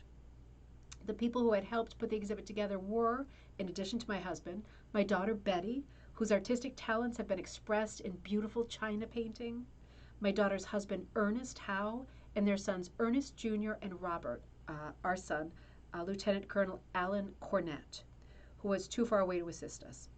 At 7 o'clock, we approached the beautiful wrought iron gates of Greenfield Village. Since our show was to be open to the public to view at 9 o'clock, the next 2 hours were to be a period of frenzied preparation. We were poised to begin our hard work on setting up the exhibit. So then she goes on to wax very poetical about how this quiet drive, this quiet, idyllic drive into Greenfield Village is then sort of capped off with this frantic, insane, scrambling period of insanity while they try to put the thing together in time for people to show up. Greenfield Village has other positive ways of promoting the hooking craft. This is interesting. Mr. Robert Kaiser. Now, this has got to be Brucella Kaiser's husband, right? Member of the crafts department, is in charge of the rug hooking and the cotton gin. These are all connections for those of you who might be local, who might want to do a little research. He teaches rug hooking during the year. In addition, Mr. Kaiser duplicates rug patterns from original frost patterns now in the possession of Greenfield Village, because remember, Charlotte Stratton sells the collection of frost patterns and stencils to the Henry Ford Museum. So she's about to make a reference to that. She goes back to talking about Charlotte Stratton, about the stencils, about how they were, Charlotte Stratton sold the stencils in 1936 to the Henry Ford Museum. She talks about that a little bit, Miss Stratton, yep. And how this person now, I'm sure it must be Brucella's husband, who's copying these patterns and selling them for Greenfield Village. Now, this sounds just like, for those of us who are in New England, Sturbridge Village and Promagane, right? Because her connection with Sturbridge Village, where she sold all of her rug hooking patterns for years and years, OSV on her patterns, right? Old Sturbridge Village. This sounds like the exact same setup, which again is like a dagger in the heart, because doesn't it make you feel like if you were walking around during this time, and maybe you were, because it really wasn't that long ago, rug hooking, you would go to some beautiful outdoor historical sort of recreation museum like Sturbridge or Greenfield, and you would go into the gift store and there would be this unlimited amount of rug hooking patterns and supplies for you there. What a thing. What a thing. We've been gypped out of that over the years, but what a thing. So in the last chapter, she talks about Greenfield Museum. She talks about the talented hookers, you know, her group of hookers that she's taught over the years. She's also at this point teaching in Detroit at inner city churches. She's approached by groups of women who want to learn how to hook, and she agrees to take on all of these jobs in the inner city, working with all kinds of people in all kinds of places. Her reach is far, which I think says a lot for who she was. She says at the end, the very postscript to the book is, "To Aunt Harriet with love." And this is how it goes. "I often wonder whether the last 19 years are real, Aunt Harriet.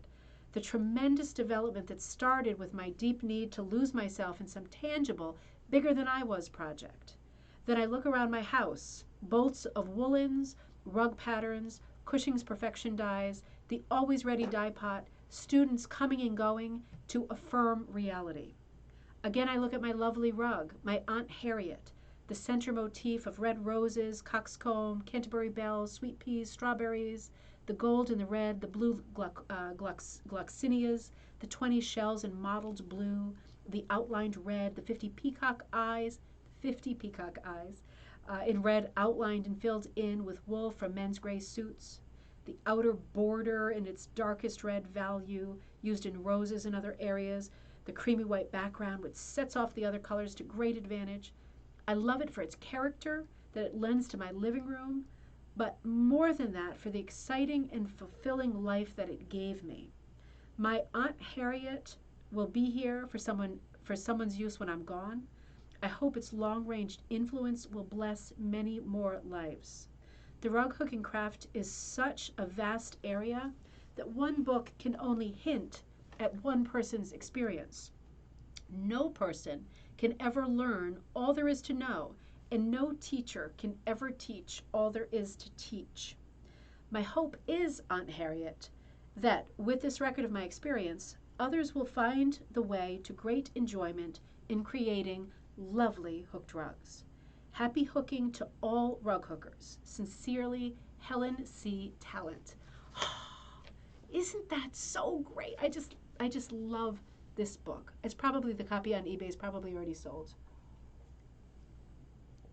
But I read you most of the book. So since there's no publishing information, hope I'm not going to get in trouble. Let me read to you the poem that was written by one of our students, the late Esther Cushman Randall. And it's called Helen's Rug, which is actually the Aunt Harriet rug. We go so full circle with this episode, don't we? Reading Pearl McGowan's account of Aunt Harriet and Aunt Harriet's rug, and then reading this whole book, which again is like a Valentine to Aunt Harriet, written by Helen Talent, who feels that this rug and this project saved her life and gave her life back. And then all of the students who she taught over the years, who we can't name or number, who she passed on her great enthusiasm, talent, knowledge, all of this is a gift. And one of them is the late Esther Cushman Randall, who wrote a poem called Helen's Rug. And it goes like this. Dreams are hooked with your rug, while in its pattern rich and true is captured beauty all can see, wrought from the soul and heart of you.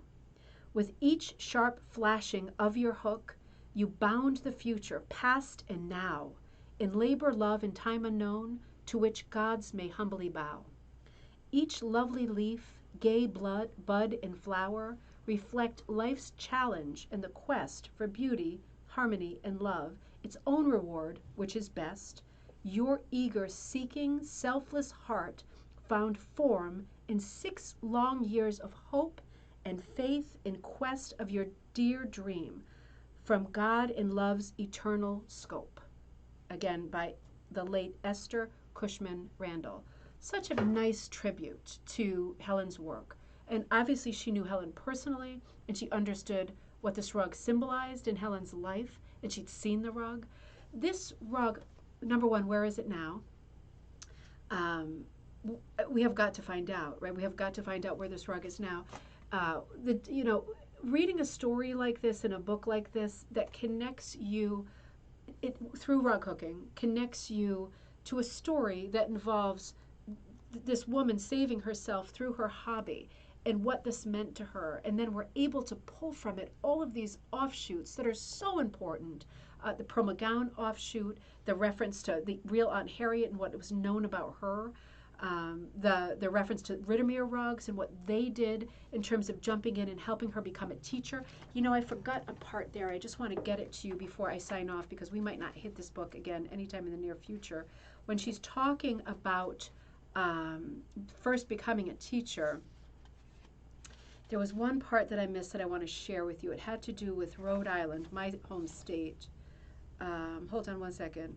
Okay, here it is. So she says, again, the Canadian people got in touch with her and said, this is exceptional. How did you shade this? And then she got in touch with Rittermere, and Rittermere said, take anything you want.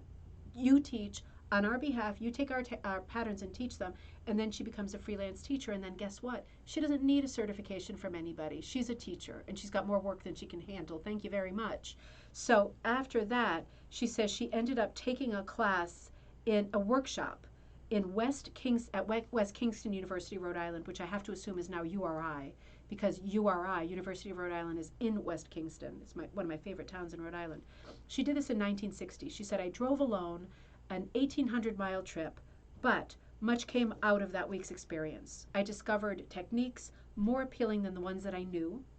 I met Mrs. Lydia Hicks, whose dye method, right, this is the TOD, triple over dyed method, has become invaluable to me. So until she took this trip to Rhode Island, she didn't know about the TOD, which she uses constantly after that, and an opportunity to make arrangements with Mrs. Ruth Davis, Yankee Peddler, and to learn the Charlotte Stratton method of hooking. So all of these big players come into play at this workshop in Rhode Island in 1960. Does anybody know anything about this event? URI is not even called URI yet. This is so interesting. This is another huge part of rug hooking history that we have never heard of. I've never heard this referenced. Eventually, I became a qualified Charlotte Stratton teacher with classes in my home in addition to classes in Quincy, Detroit, inner city, everything.